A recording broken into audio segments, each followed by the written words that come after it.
ও মাবুদ, আমি যদি আজকে যদি আমি পাশির কাষ্ট থেকে আমি বেঁচে যাই, আমি যদি পাশির কাষ্ট থেকে আজকে বেঁচে যাই, আমি আপনার হাবিব রহমাতুল লিল আলামিনের শানে মিলাদুন নবীর মাহফিল করো। চিৎকার করে কন্যা সুবহানাল্লাহ।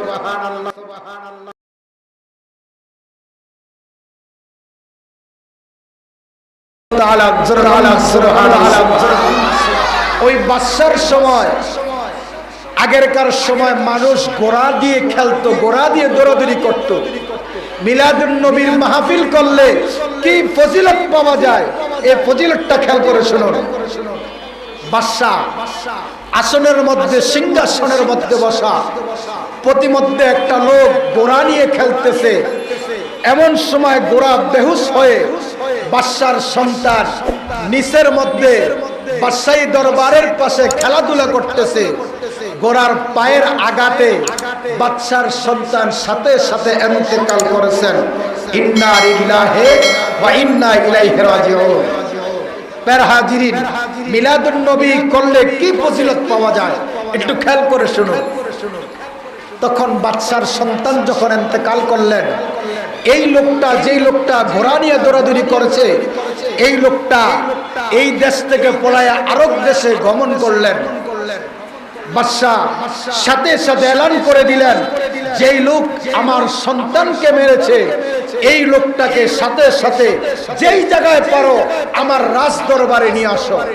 এই লোকের বিচার আমি করব, তাকে ফাঁসির কাষ্ঠের মধ্যে ঝুলাবো। বাদশা মালিক ইবনে মারওয়ান রাদিয়াল্লাহু তাআলা এই কথা যখন বলেছেন, ঘোষণা যখন করে দিয়েছেন, ওই লোকটাকে খোঁজাখুঁজি করে ওনার উজিররা বর্ডারের পাশে গিয়ে ওই লোকের খোঁজ পাইলেন। বর্ডারের পাশে গিয়ে যখন পাইলেন, এই লোকটাকে এইভাবে ধরে যখন রাজ দরবারে নিয়ে আসতেছেন, ওনার উজিররা বলতেছে, তুমি আমার বাদশার সন্তানকে তোমার ঘোড়ার আক্রমণের দ্বারা উনি ইন্তেকাল করেছেন, তোমাকে এখন ফাঁসির কাষ্ঠে ঝুলানো হবে। এই লোকটা বলতেছে, আমি তো ইচ্ছা করে বাদশার সন্তানকে মারি না, আমার ঘোড়ার দোষ, আমার ঘোড়ার দোষ, আমার ঘোড়া পাগল মাতাল হয়ে গেছে, এই জন্য ঘোড়ার আঘাতে, পায়ের আঘাতে এই সন্তানের ইন্তেকাল করেছে, আমি এটার জরিমানা হাদিয়া দিয়ে দিব। ওই উজিররা বলতেছে, হাদিয়া দেওয়া লাগবে না, তোমাকে এখন বাদশার রাজ দরবারে নিয়ে যাবে, রাজ দরবারে নিয়ে তোমাকে ফাঁসির কাষ্ঠে ঝুলানো হবে। ওই লোকটা তখন চিন্তা করলো, আর আল্লাহর দরবারে দুহাত তুলে এইভাবে বলল, রব্বুল আলামিন, আমি তো কোনো দোষ করি না, আমার ঘোড়ায় দোষ করেছে। কিছুক্ষণ পর আমাকে রাজ দরবারে নিয়ে বাদশাহ আমাকে ফাঁসির কাষ্ঠে ঝুলায় আমাকে মেরে ফেলবে। ও মাবুদ, আমি যদি আজকে যদি আমি ফাঁসির কাষ্ঠে থেকে আমি বেঁচে যাই, আমি যদি ফাঁসির কাষ্ঠ থেকে আজকে বেঁচে যাই, আমি আপনার হাবিব রহমাতুল লিল আলামিনের শানে মিলাদুন নবীর মাহফিল করব। চিৎকার করে কন্যা সুবহানাল্লাহ। কি করব? মিলাদুন নবীর মাহফিল করব। যদি বাদশার এই ফাঁসির কাষ্ঠ থেকে যদি এই লোকটা বেঁচে যায়, তাহলে উনি মিলাদুন নবীর মাহফিল করবে। মালিক ইবনে মারওয়ান রাদিয়াল্লাহু তাআলা যখন রাজ দরবারের মধ্যে যখন এই লোকটাকে নিয়ে আসলো, বাদশার মনের মধ্যে অনেক ক্ষোভ, কারণ সন্তান হারা ব্যথা, বাদশার মনের মধ্যে অনেক ক্ষোভ। ওনাকে ফাঁসির কাষ্ঠের মধ্যে ঝুলানো হবে। আমার ভাইয়েরা, বন্ধুরা, বাবাজিরা, আমার ফাঁসির কাষ্ঠের মধ্যে ঝুলায়া ওনাকে মারবে। বাদশা যখন এই লোকটার পাশে আসলেন, এই লোকটার চেহারা দেখা বাদশার মুখের মধ্যে হাসি চলে আসে। চিৎকার করে কন্যা সুবহানাল্লাহ। কথা বুঝবেন? যখন হাসি চলে আসলো, বাদশা বলতেছে, এই আল্লাহর বান্দা, তোমাকে দেখে, তোমার চেহারা দেখে আমি তোমার উপর এত খুব ছিলাম, আমার এত রাগ ছিল, আর তোমার চেহারা দেখার সাথে সাথে আমার কেন হাসি পেয়ে গেল, আর তোমার উপর কেন আমার মহাব্বতটা বেড়ে গেল? এটার কারণটা কি? তুমি মনে হয় কোনো কুফরি কালাম, জাদুটোনা জানো। চিৎকার করে কন্যা নাউজুবিল্লাহ। আরেকটা আওয়াজ করে কন্যা নাউজুবিল্লাহ। ইয়া রাসূলুল্লাহ, ইয়া হাবিবাল্লাহ, ইয়া রাসূলুল্লাহ, পাই যদি নবী গো আপনার দিদার, পাই যদি নবী গো আপনার দিদার, মগুতের যন্ত্রণা থাকিবে না আমার, দেখি বউ আপনাকে আপন নজরে, দেখি বউ আপনাকে আপন নজরে। ইয়া রাসূলুল্লাহ, ইয়া হাবিবাল্লাহ, ইয়া রাসূলুল্লাহ, ইয়া হাবিবাল্লাহ, ইয়া রাসূলুল্লাহ, মাতা পিতা যাহাদের অন্ধকার কবরে, মাতা পিতা যাহাদের অন্ধকার কবরে, রাখিয়া নবী মায়ারি নজরে, সুপারিশ করিয়া তরায় মিজানে, সুপারিশ করিয়া তরায় মিজানে। ইয়া রাসূলুল্লাহ, ইয়া হাবিবাল্লাহ, ইয়া রাসূলুল্লাহ, ইয়া হাবিবাল্লাহ, ইয়া রাসূলুল্লাহ। চিৎকার করে কন্যা সুবহানাল্লাহ। আমার ভাইয়েরা, বন্ধুরা, বাবারা, বাদশা যখন ওই লোকটাকে এই কথা বলল, ওই লোকটা বলতেছে, হে বাদশা, আমি কোন জাদু মন্ত্র কুফরি কালাম কিছু জানি না। আমি একটা ওয়াদা করেছি, আমি আপনার সন্তানকে ইচ্ছা করে মারি না। আমার গোড়া মাতাল হয়ে গেছে, আমার গোড়ার পায়ের আঘাতে আপনার সন্তানের ইন্তেকাল হয়েছে। বাদশা, ও বাদশা, মালিক ইবনে রাদিয়াল্লাহু তাআলা, আপনি একজন আশিক রাসূল। আমাকে যখন আপনার উজিররা যখন আমাকে ধরলো, আমি নিশ্চিত হয়ে গেলাম আজকে আপনি আমাকে ফাঁসির কাস্টে ঝুলাবেন। আমার উপর আপনার অনেক খবর রয়েছে, আমার উপর আপনার অনেক রাগ রয়েছে। আমি আস্তে আস্তে আল্লাহর দরবারে দুহাত তুলে একটা নিয়ত করেছি, একটা মান্যত করেছি, যদি আজকে আমি ফাঁসির কাস্ট থেকে বেঁচে যাই, আমি আমার নবীর শানে মিলাদুন নবীর মাহফিল করব। একটা আওয়াজ করে কন্যা সুবহানাল্লাহ। আর একটু জবান করে কন্যা সুবহানাল্লাহ। আমার ভাইয়েরা, বন্ধুরা, বাবারা, আগে দেখতেন ঘরে ঘরে মিলাদ হইতো, এখন ঘরে ঘরে মিলাদ নাই, বেদাত বেদাত। আগে মানুষ কোন বিপদে পড়লে মিলাদ পড়াইতো, আর এখন সন্তান এবং নাইনাত কুররা ওয়াহাবি এখন না, মিলাদ লাগবে না, মাদ্রাসার মধ্যে দিয়া দেন মিলাদের টাকা। জোরে কন্যা নাউজুবিল্লাহ।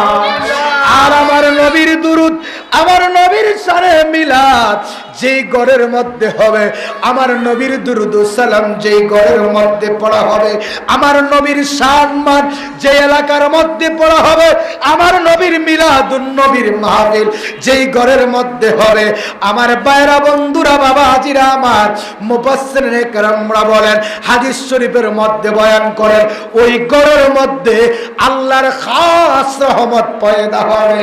চিৎকার করে কন্যা সুবহানাল্লাহ। নবীর মিলাদ উঠায়া দিছে, নবীর মিলাদ উঠায়া দিছে। বিপদ আপদের অভাব আছে? অসুখ ব্যারামের অভাব আছে?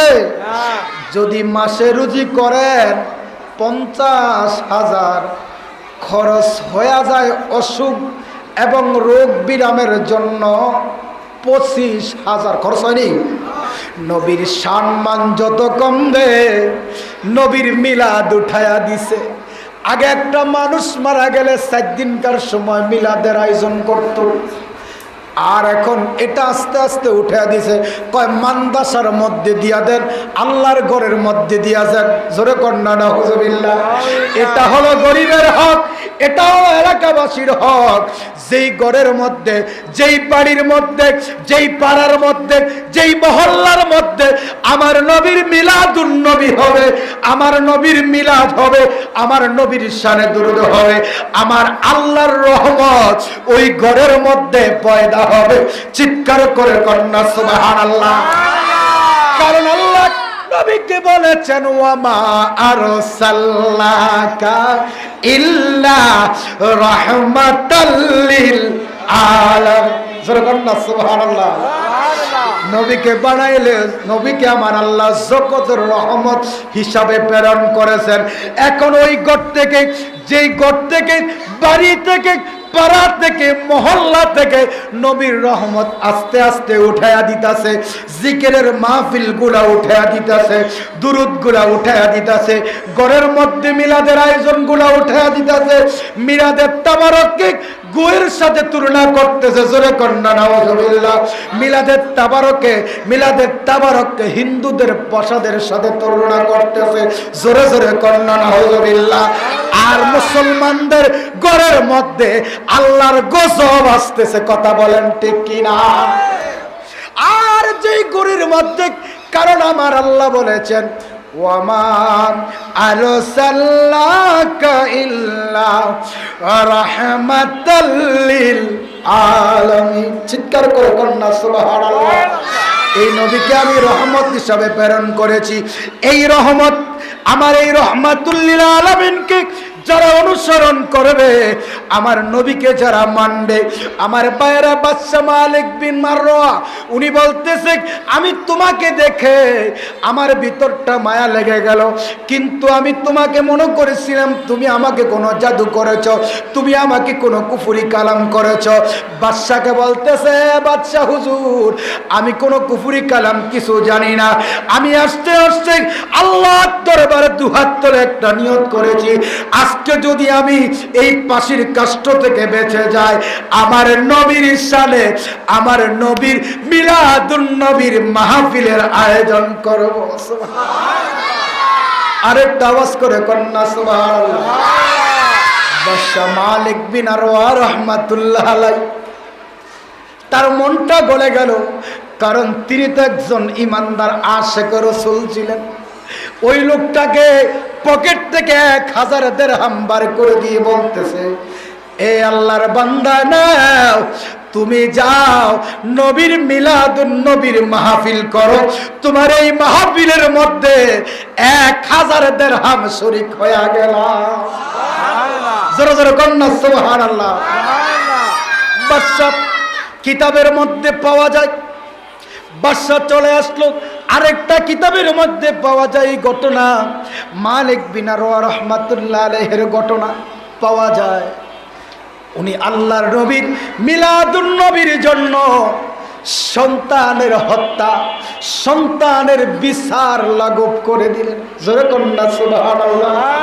চোখের পানি ছেড়ে কাঁদতে কাঁদতে বাড়ির মধ্যে চলে গেলেন।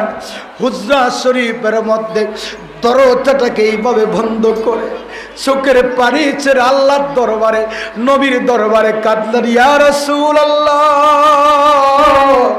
ইয়া হাবিবাল্লাহ, দয়াল নবী, মায়ার নবী, আজকে আমি আমার সন্তানের হত্যা আমি আজকে মাফ করে দিয়েছি আপনার মিলাদুন নবীর জন্য। সুবহানাল্লাহ। বাজার একটু আওয়াজ করে কন্যা সুবহানাল্লাহ। কৃপণতা কইরেন না, চিৎকার করে কন্যা ইয়া রাসূলুল্লাহ। বাদশা মালিক বিন মারওয়া ঘরের মধ্যে বসে এইভাবে চোখের পানি ছেড়ে কাঁদতে কাঁদতে বলে, ইয়া রাসূলুল্লাহ, নবী গো, আপনার মিলাদুন নবীর জন্য আমি আজকে আমার সন্তানের বিচার জিনাকে আমি পাশের কাষ্টে ঝুলাবো। যখন আপনার মিলাদুন নবীর কথা বলেছে, কারণ আমি বাদশাহ অদব, আমি বাদশাহ হলো, আমি তো আমার জানের চাইতে আপনার নবীকে বেশি ভালোবাসি। সুবহানাল্লাহ, আরেকটা আওয়াজ করে কন্যা সুবহানাল্লাহ। আমি বিচারটা করলাম না, বিচারটা না করে আমার পকেট থেকে 1000 দিরহাম আপনার নবীর মিলাদুন নবীর জন্য শরীক হয়ে গেলাম। আপনার আশিক হিসাবে আপনার নবী আমাকে কবুল করেছেন। চিৎকার করে কন্যা সুবহানাল্লাহ, আরেকটা আওয়াজ করে কন্যা সুবহানাল্লাহ। কিতাবের মধ্যে বয়ান পাওয়া যায়, মালিক বিন মারওয়ান রহমাতুল্লাহ আলাইহি ঘুমাইতে ঘুমাইতেছেন, চোখের পানি ছেড়ে কাঁদতে কাঁদতে ঘুমায়া গেছেন। চোখের পানি ছেড়ে কাঁদতে কাঁদতে উনি যখন ঘুমায়া গেলেন, হায় রে আশিক, হায় রে নবীর উম্মত, তুমি কেমনে নবীর উম্মত দাবি করো? নবীর উম্মত হয় আজকে নবীর সাথে মিলাদুন নবী করে তুমি তাদেরকে কেমনে আক্রমণ করলা? তোমার অন্তরের মধ্যে কি একটু মায়া লাগে না? তোমার অন্তরের মধ্যে কি একটু নবীর প্রেম নাই? কেমনে তুমি একজন আশিকে রাসূলের মাথার মধ্যে তুমি দিয়া বাড়ি দিলা? তোমার অন্তরের মধ্যে কি একটু নবীর মহব্বত ছিল না? কেমনে আমার আশিক রাসূল ভাইদের উপর আক্রমণ করলা? হায় রে দুনিয়া, তোমার অন্তরের মধ্যে কি একটু কি নবীর প্রেম ছিল না? আমার ভাইয়েরা, বাদশা মালিক বিন মারওয়ান রহমাতুল্লাহ আলাইহি রাত্রিবেলা যখন ঘুমায়া গেল, চোখের পানি ছেড়ে কাঁদতে কাঁদতে যখন ঘুমায়া গেল, ঘুমের ঘরের মধ্যে রাহমাতুল লিল আলামিন হাজির হয়ে গেছে। জোরে জোরে কন্যা সুবহানাল্লাহ, আরেকটা আওয়াজ করে কন্যা সুবহানাল্লাহ। যখন কান্ত নবীকে দেখে আবার কান্নাটা বাড়াইয়া দিলেন, মালিক বিন মারওয়ান কান্নাটা বাড়াইয়া দিলেন। ইয়া রাসূলুল্লাহ, ইয়া হাবিবাল্লাহ, আপনি আসেন, এইভাবে কদমের মধ্যে পড়ে গেল, এইভাবে কদমটার মধ্যে পড়ে আমার নবীর কদমের মধ্যে পড়ে বলতেছে, ইয়া রাসূলুল্লাহ, ইয়া হাবিবাল্লাহ, আপনার মিলাদুন নবীর কথা শুনে আমি আমার সন্তানের কথা ভুলে গেলাম। জোরে কন্যা সুবহানাল্লাহ, আরেকটা আওয়াজ করে কন্যা সুবহানাল্লাহ। এ মালিক বিন মারওয়ান, এই মালিক বিন মারওয়ান, তুমি আমার নবীর শানে, তুমি তোমার নবীর জন্য যেরকম ভাবে তুমি এই নবীর জন্য, নবীর মিলাদুন নবীর জন্য তোমার সন্তানের কথা তুমি ভুলে গেলা, আর তোমার এই কান্না আমি সহ্য করতে পারলাম না, তোমার এই চোখের পানি আমি আর সহ্য করতে